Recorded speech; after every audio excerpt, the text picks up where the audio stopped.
These are not random stories. They are pieces of the same nightmare. For years, scattered reports have described loved ones, friends, and even children who suddenly felt wrong.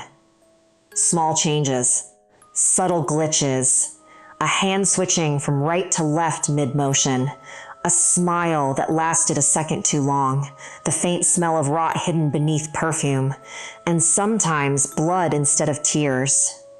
3 people wrote down what they discovered before it was too late. They never knew each other. They lived in completely different places. But all of them came face to face with the same thing, entities that are systematically replacing human beings. The first account comes from a 6th grader. The second, from a man deep in the Appalachian woods. The third, from a wife locked inside her own bathroom. Ride them in this order. And when you're finished, start watching the people around you a little more carefully. I'm in charge of the yearbook at my middle school. They're never going to print these pages. I get exactly 45 minutes in the library every day. By the time I log into the computer and pull this up, I'm down to about 40. I know typing this out is wasting precious time, but I need you guys to know what I'm up against. I have a lot to explain. As the yearbook editor, I take the photos, gather the quotes, and organize the pages. I'm the only one in the club, but it's still an easy job. Teller Middle School is claustrophobically small. It's just 6th to 8th grade and barely 35 kids in each year. Back in the 70s, they wanted to build a high school too, but one of my teachers, Mrs. Perkins, said they ran out of money. And besides, no one really wants to teach here. Mrs. Perkins gives me a lot of insider info. She's my advisor, so she checks on me during study hall just to report to the administration that I'm actually doing something. She once told me I could literally just take pictures of the mystery stains on the decaying carpets around the building, and she'd still tell them I was the best and brightest. She has a really low bar for good students. Honestly, I think it's because I'm the normal one. I said it. I know it sounds stupid and maybe mean. I know what mean is. I used to be mean. But that's not what I'm trying to do here. We have 2 weeks left, then summer, and then high school. I'm worried, but not because I'm afraid of starting over somewhere new. I'm worried because all of us are about to be let out into the world, scattered to different schools. And I don't think those schools are ready. I don't think people are going to be safe. There is something deeply, fundamentally wrong with my classmates, and I don't think they're going to outgrow it. I actually think they're growing into it. I've gathered these stories mostly over the last year, but some of them trace all the way back to 5th grade. I have pictures. I keep them hidden in a file on Google Docs that Mrs. Perkins never checks. It's not enough evidence yet, but I'm going to keep trying.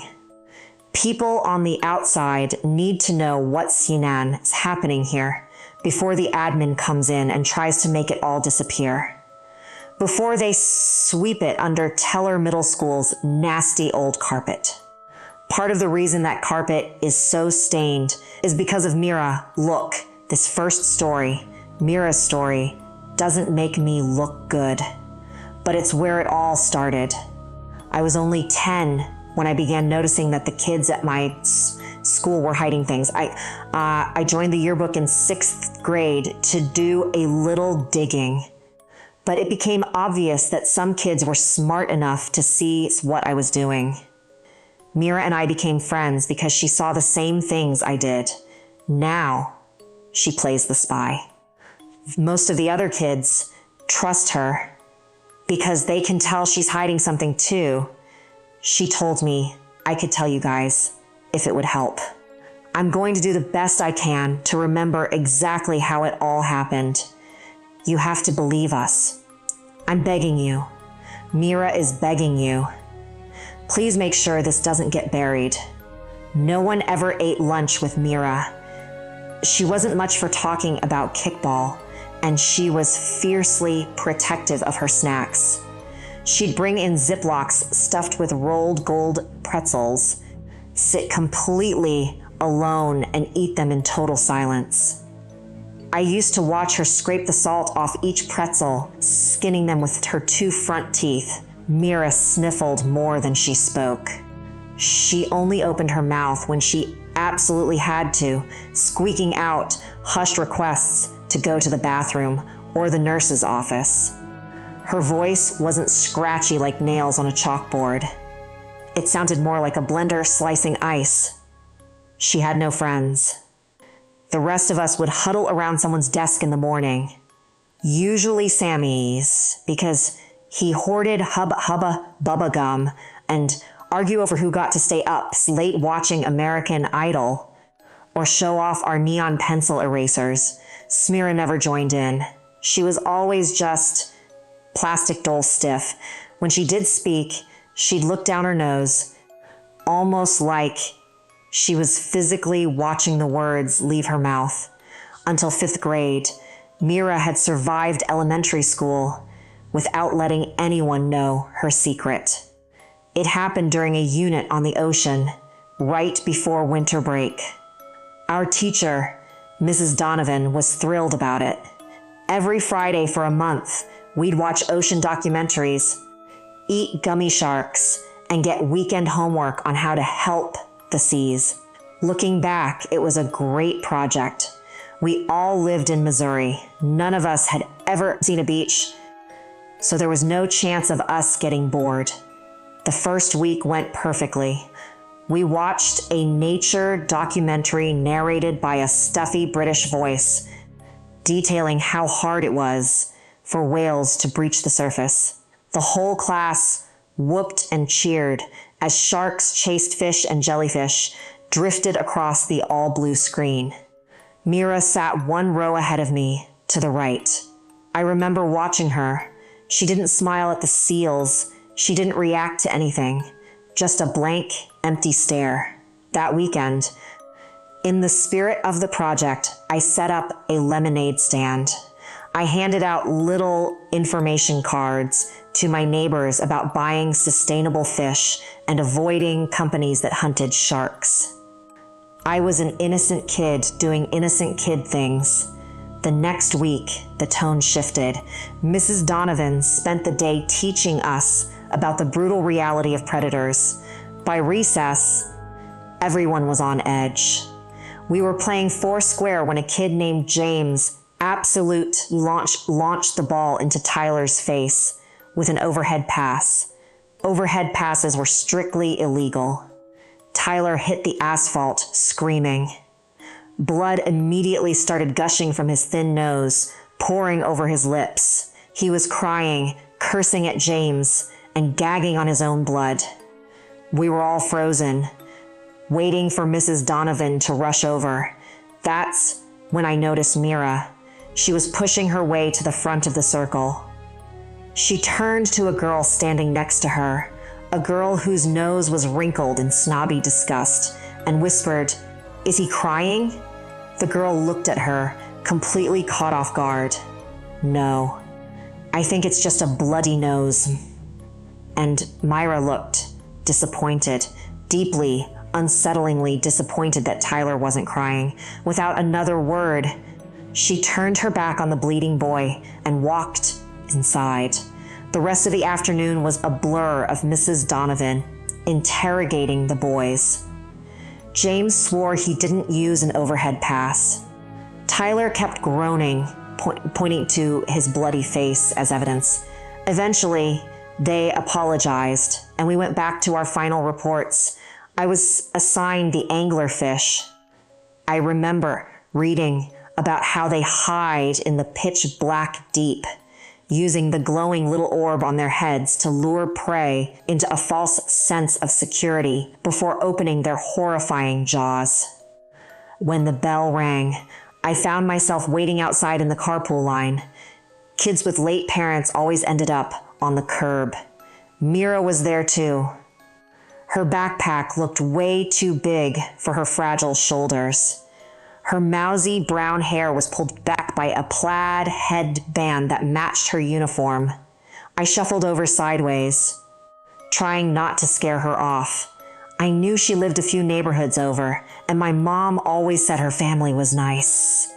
So, what car are you looking for? I asked. She looked startled, even though I was trying to be friendly. Oh, my mom's. It's red and pretty long. Gotcha. I'm waiting for my mom too. Black van. We stood in heavy silence for a while. Then, out of nowhere, she asked, "What happened with Tyler and James?" James finally said sorry. I shrugged. Tyler's nose stopped bleeding. Overhand passes are still illegal, though. I laughed. She didn't. "I saw you leave the circle when it happened," I said, watching her face. "Are you afraid of blood?" All the color drained from Mira's skin. She looked like someone had just jumped out from a dark corner and terrified her. I'd watched The Babadook over the summer at my cousin's house, and Mira looked exactly like the mother in that movie, like she was bracing for something horrific. She mumbled something about being sad that Tyler was hurt. I thought she was lying. My first instinct was that she had a crush on Tyler, but the fear in her eyes was too real. She was holding a sparkly butterfly pencil, gripping it so tightly her knuckles were white. I offered to show her a magic trick, trying to make it disappear behind her ear, but it slipped and fell to the concrete. When I bent down to grab it, the breath caught in my throat. There were tiny, perfect droplets of crimson scattered across the toes of Mira's shoes. Like a fine red rain, before I could even process it, her mom's car pulled up. She walked away without looking back. I just stood there, staring at the pavement, still holding her pencil. Myra wasn't at school the next day. She was out sick, along with a few other kids who had caught a stomach bug. But while the others returned by Wednesday, Mira didn't show up until Thursday. When she walked through the door, she looked withered, shriveling up from the inside. I sat at my desk, ignoring my weekend project, my mind racing. I was 11 years old. My older brother watched the Twilight movies as a joke, laughing at how vampires freaked out over the smell of blood. In my desperate, childish brain, I connected the dots. I decided Mira was a vampire. I'm not proud that this was my conclusion, but I'm even less proud of what I did to test it. I used another kid as a lab rat. Friday morning, before the bell, we were out on the playground. Mira was drawing with chalk by herself, isolated near the far left corner of the court. When a kid on the opposing four-square team ran to fetch a loose ball, I chased him down, and I shoved him. Hard. He hit the blacktop right next to Mira. The thud was sickening. He tore his hands and knees up badly, thick, wavy lines of blood running down to his socks. He wiped a broad red smear across his white polo shirt. I immediately locked eyes with Mira. She wasn't hungry. She was horrified. She jumped to her feet, her mouth hanging open in pure shock, her nose wrinkled in absolute revulsion. She clutched her chalk, gave me a look of cold, frantic terror, and ran straight into the building. After lunch, we watched the final ocean movie. It was bleak. Oil spills drowning birds, coral dying, fish choking on plastic. Then, they showed a sea turtle getting a plastic straw pulled out of its bleeding nose. A few girls in the class started crying. Suddenly, Mira stood up. She covered her face, squeaked out that she had a nosebleed, and practically ran out the door. I thought I had her. Vampires don't get nosebleeds. Why would you need blood if you had your own? Again, I was 11. I grabbed her butterfly pencil and slipped out into the hall while Mrs. Donovan was distracted. The hallway was dead quiet as I walked past Mrs. Ramirez's Hollywood decorations and Mr. Rhodes' cowboy cutouts. When I reached the girls' bathroom, I could hear Mira crying inside. For a second, a wave of guilt hit me. Maybe she was just a normal girl scared of a nosebleed. "Mira?" I called out. The crying stopped. A few wet sniffs. "Who is it?" "It's Milo." "I have something that might cheer you up. Your pencil from the other day." A long pause. Then the heavy mechanical whir of the paper towel dispenser. "I was looking for it," she said. "You can have it back. Not really my style." I actually heard her laugh. It was faint, but it was a laugh. The faucet ran for a few seconds, then the door creaked open. Mira stepped out, holding a wet paper towel, furiously scrubbing at her chest. Her uniform shirt was speckled with little drops of fresh blood, just like her shoes. My 11-year-old brain panicked. I thought she was feeding on some poor kindergartner. I thought she was a monster. I threw her pencil onto the hard tile floor. "That's what you get for being a freak," I yelled, bringing my heel down on it. The plastic shattered into jagged pieces. Mira yelped. She threw her hands over her face, stumbled backward, and tripped, hitting the floor hard. I stood over her, breathing heavily. Slowly, she lowered her hands. My heart stopped. She didn't have a bloody nose. There was no bite mark. Thick, dark red lines were streaming down from the corners of her eyes. They dripped down her cheeks, pooling at her jaw, soaking into her collar. Her entire shirt was growing more and more red. Myra was crying blood. I backed away in pure, suffocating terror, then turned and sprinted back to the classroom. Mrs. Donovan blew past me, seconds summoned by Mira's wails. Teachers began shouting. Mr. Rhodes rushed in and slammed our classroom door shut so no one could look out into the hall. We sat there in dead silence, eventually staring out the single tiny window. In the coat closet, I saw the flashing red lights of the ambulance pull up to the school. Mira cried blood, and she's only the beginning.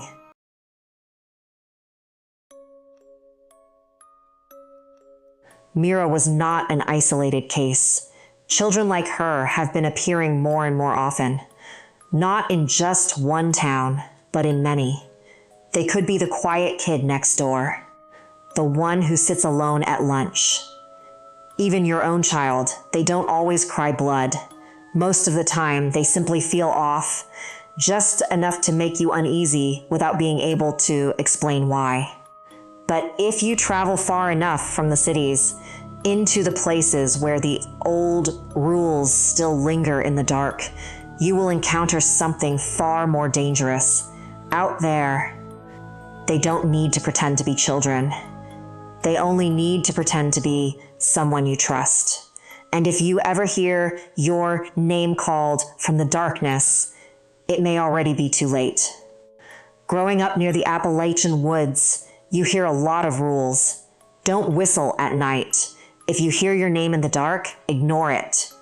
Keep walking. I always thought they were just ghost stories. Nothing more than campfire tales to keep kids from wandering off.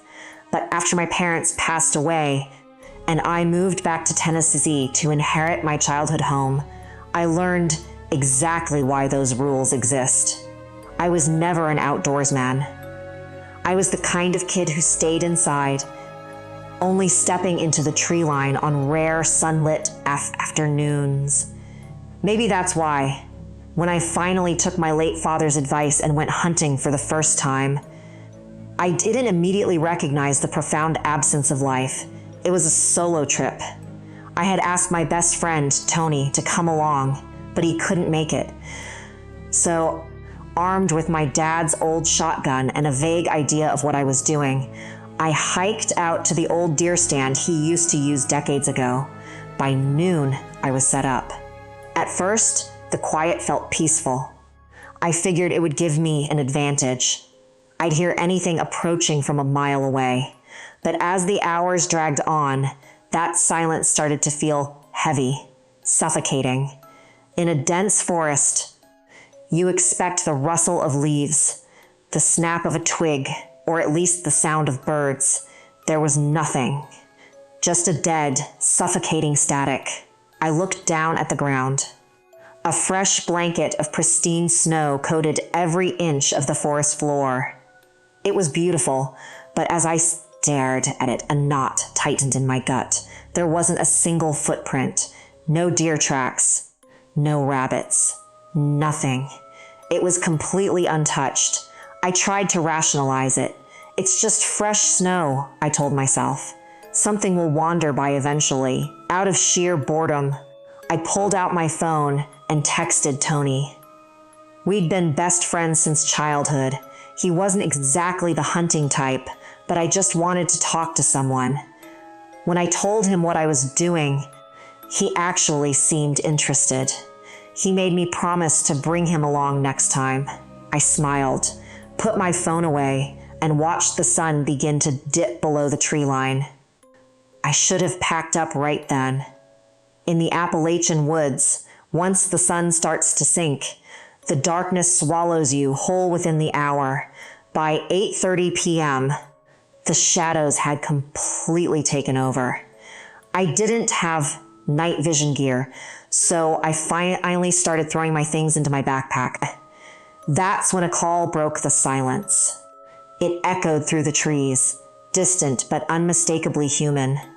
I froze, my hand hovering over my bag. My brain scrambled for an explanation. Another hunter, a hiker who got turned around. My breathing hitched, and then it came again, closer this time. "Whoever's out there!" I yelled into the black tree line. "I can't hear what you're saying. Do you need help?" I started climbing down the ladder of the deer stand.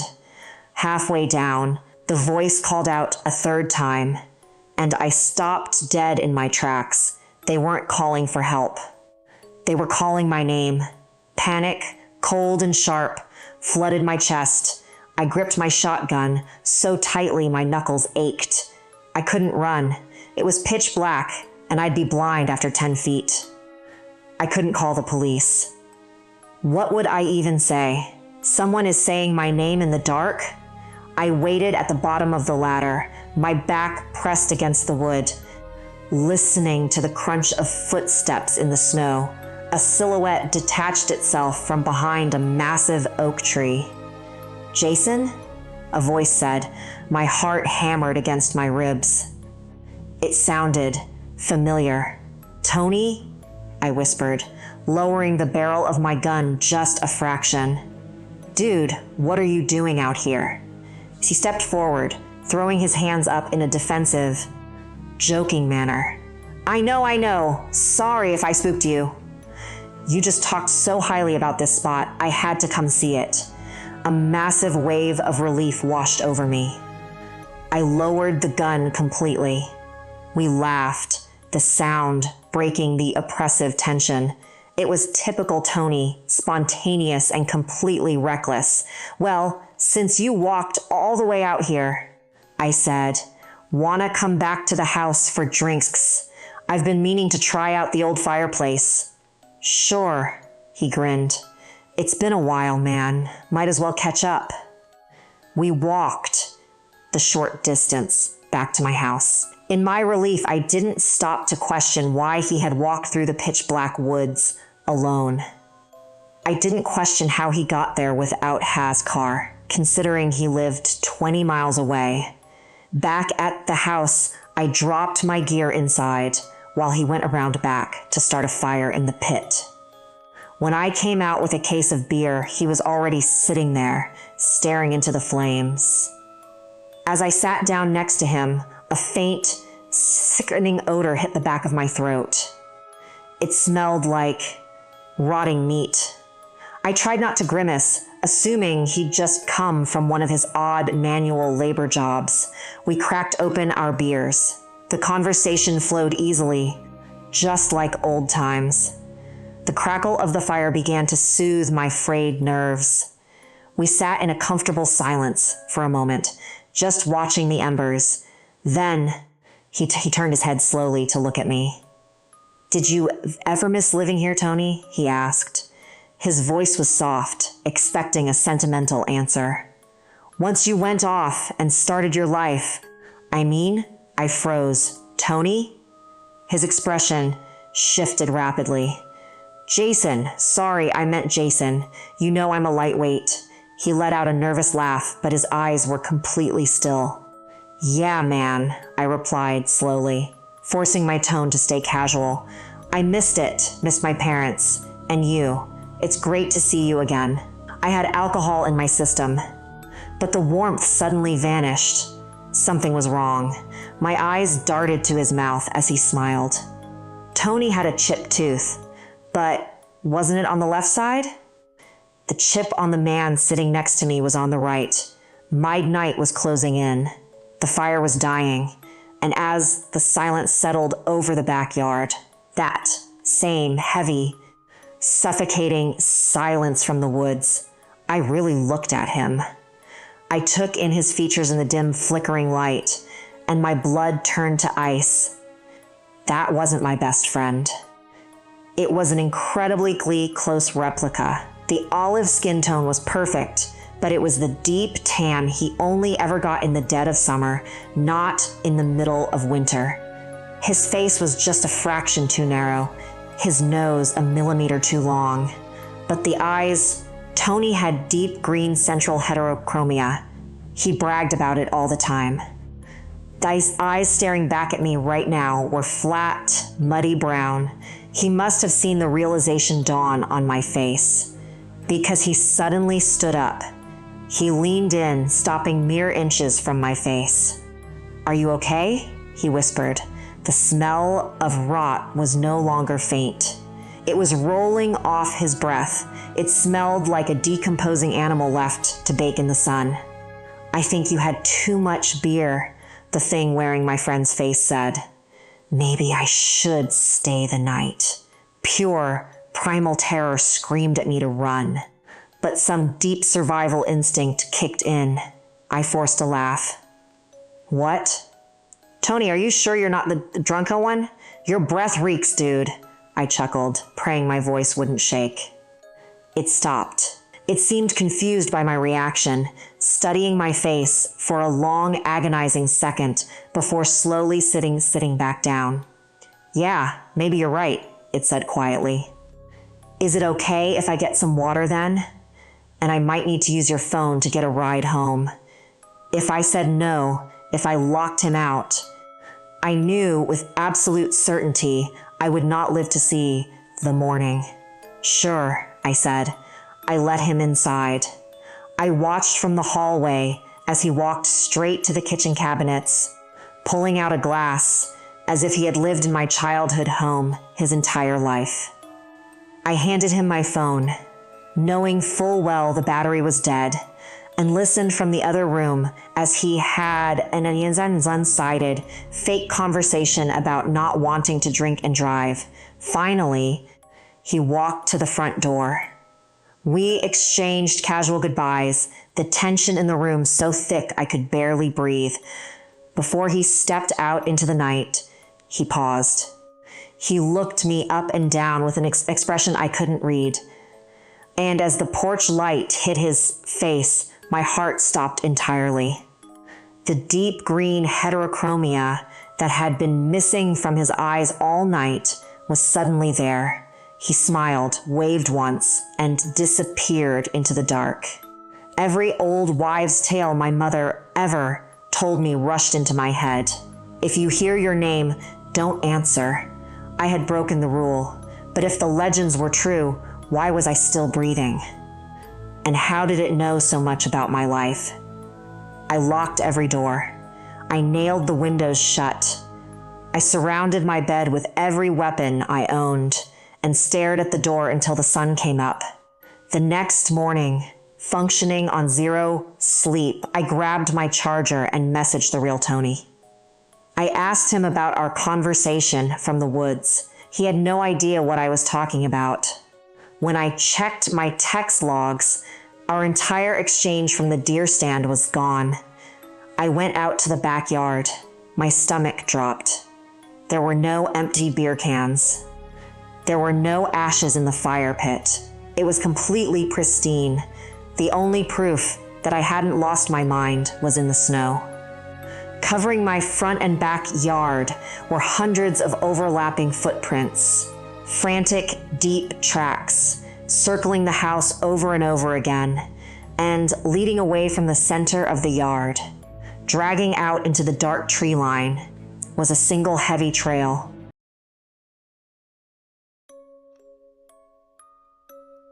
The man in the woods was lucky. He followed one of the old rules and survived. But most people don't have rules to protect them. In places where people live close together, these entities don't need to call your name from the trees. They use a much more effective method. They learn how to become the perfect person, the ideal husband, the perfect friend, the flawless partner, the kind of person you would never suspect until it's far too late. And once they finish replacing someone, they don't stop. They move on to the next, methodically, with purpose. There is an entire system behind it. What follows is the account of a woman who accidentally discovered that system. She had counted 47 small changes before she understood what was really happening. 47, the number of successful replacements. Every woman I know tells me my husband is the perfect man. And up until recently, I agreed with them. I just found out why he's so perfect. We met 3 years ago and he was everything. Attentive, funny. He remembered the name of my childhood dog on our second date.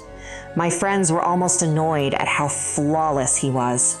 My best friend, Kara, used to tell me, nobody is that perfect. I just laughed it off.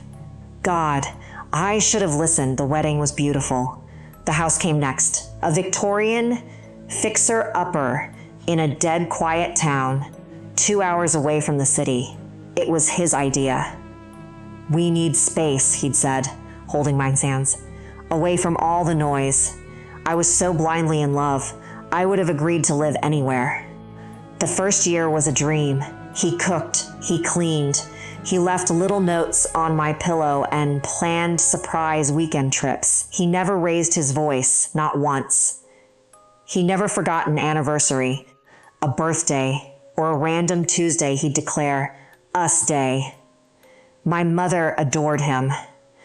Kara eventually stopped warning me and started saying she wished she could find someone exactly like him. The first crack in the illusion happened about 6 months ago. It was something so small, I almost didn't register it. I was watching him chop vegetables in the kitchen, and mid-slice, he seamlessly switched the knife from his right hand to his left. I didn't know you were ambidextrous, I casually mentioned. He didn't miss a beat. He just smiled without looking up and said, I'm full of surprises. I let it go. But I'd known him for 2.5 years at that point. I'd watched him write, eat, drive, throw a football, open jars. He was strictly right-handed. He had always been right-handed. Now he was left-handed. Like a switch had just flipped inside his brain, so I started watching him. His handwriting changed. It wasn't dramatic, but the slant was slightly off. The pressure on the paper was lighter. If you weren't looking for it, you'd never notice. But I was looking. Then came the other things. He started sleeping on the left side of the bed. He started taking his coffee black instead of with cream. He started humming old songs I'd never heard him hum before, songs from decades before he was even born. Tiny things, a dozen tiny things that meant nothing on their own. One morning, I finally asked him about the coffee. "Since when do you drink it black?"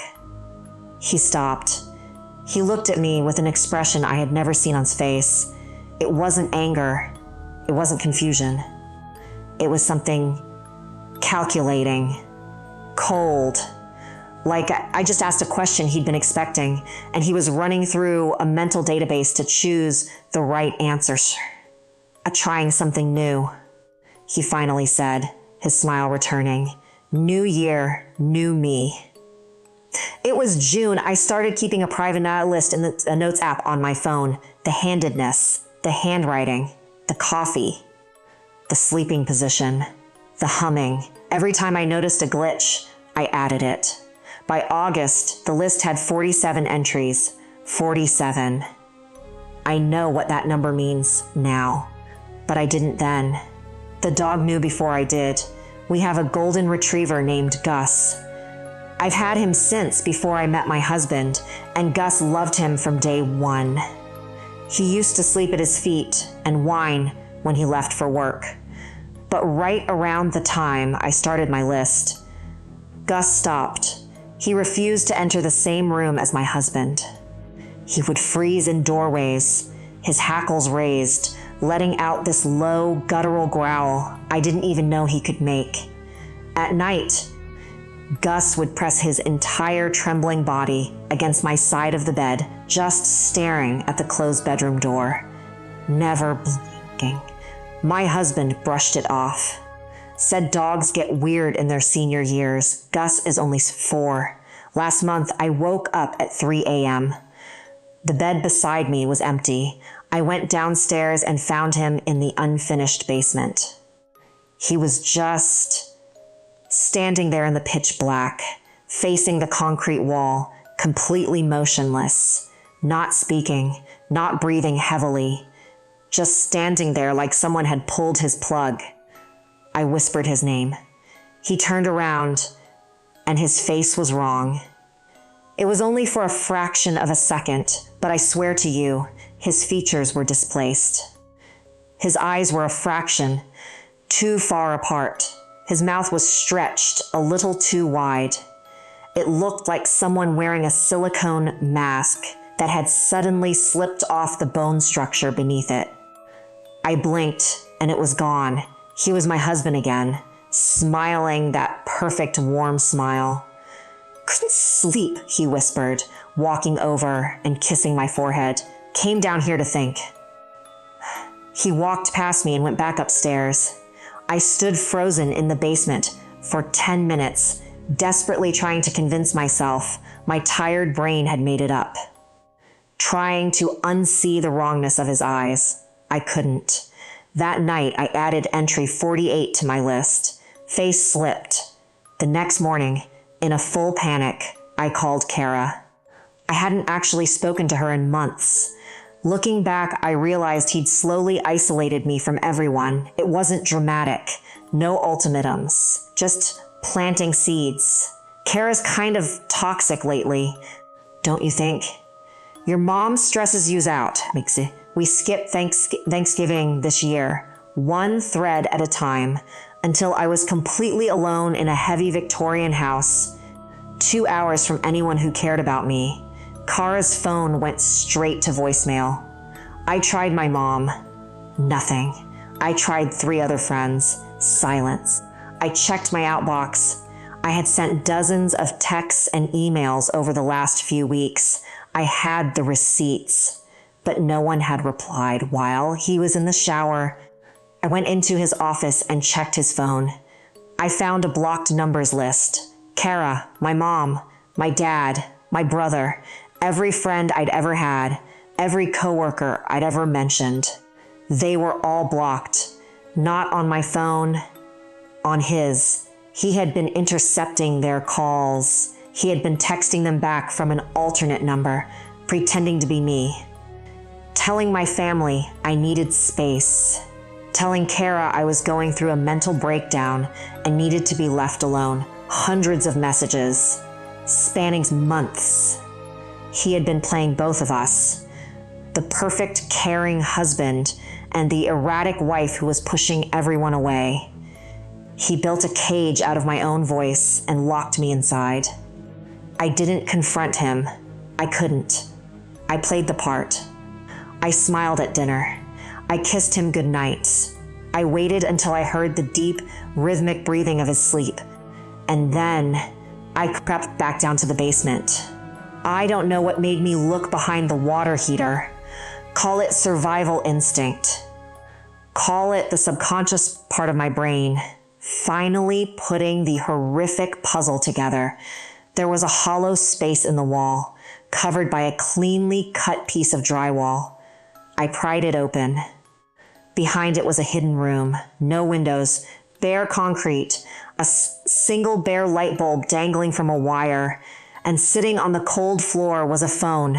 My old phone, the one I had supposedly lost at the airport 6 months ago, the one he had so sweetly helped me search for before buying me a brand new replacement. The screen was glowing. It was plugged into a charger snaking through the wall. It was open to an encrypted messaging app, displaying a chat with a contact simply named Collector. The last message had been sent 3 hours ago. It read, "Specimen 47 is fully integrated. Subject has not detected the transition. Recommend proceeding to harvest phase. Estimated yield, 94% compatibility. Previous specimens, 46. Success rate, 100%. My blood turned to ice. I scrolled up. Above the text were photos, dozens and dozens of photos. All of women. All taken from the shadows without their knowledge. Sleeping, showering, crying, living their completely oblivious lives while something documented them. One of the photos was of me from the night before, fast asleep in my bed, taken from the crack of the open bedroom door. I kept scrolling. The chat history went back years. There were 46 previous specimens. Each one had a name. Each one had a folder of photos, and each one ended with the exact same final message: harvest complete, specimen processed, replacement deployed. I searched the names online. My hands were shaking so violently, I kept dropping the phone. Every single one was a missing woman from different states, different years, all cold cases, and all of them, every last one, was last seen with a boyfriend or husband described by the media as the perfect man. Then, the floorboards creaked above my head. He was awake. I'm typing this from the master bathroom right now. The heavy oak door is locked. He's standing right outside. He's knocking, softly, patiently, the exact same way he does everything. "Babe," he says, "come out. Let's talk about this." His voice is exactly right. It's the warm, loving voice I married. But pressing my ear to the wood, I can hear something underneath it now. Something I was too blind to notice before. There is a second voice, a wet, clicking, mechanical sound, speaking the exact same words just a split second behind the human one. "Babe, I'm not going to hurt you. You know me. You know I'd never hurt you." The brass door handle is slowly turning. The lock is holding for now, but I can hear the metal starting to groan. I'm posting this because someone needs to know the truth. If you're listening to this right now, and you're in a relationship with a man who seems perfect, too perfect, if he never gets angry, if he isolates you from your friends, if your dog suddenly refuses to look at him, check his phone, check the basement, count the tiny changes, and if you reach at exactly 47, run.